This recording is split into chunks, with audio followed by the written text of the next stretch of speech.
ராமநாதபுரம் மாவட்டத்துல hydro carbon திட்டத்திற்கு மத்திய அரசு அனுமதி அளித்திருக்கும் நிலையில தமிழகத்துல எந்த ஒரு இடத்திலும் இந்த திட்டத்திற்கு அனுமதி இல்லைன்னு தமிழக அரசு திட்டவட்டமாக தெரிவிச்சிருக்கு.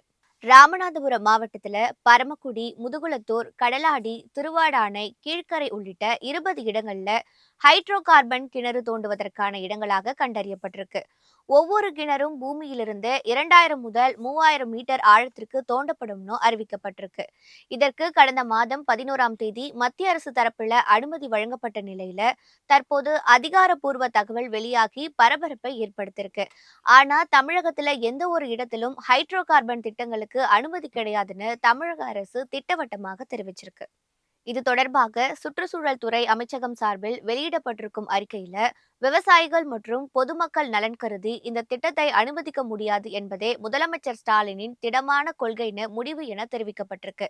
தற்போது மட்டுமன்றி எதிர்காலத்திலும் நமது மாநிலத்தின் எந்த ஒரு பகுதியிலும் இந்த திட்டங்களை செயல்படுத்த தமிழக அரசு ஒருபோதும் அனுமதிக்காதுன்னு திட்டவட்டமாக தெரிவிக்கப்பட்டிருக்கு.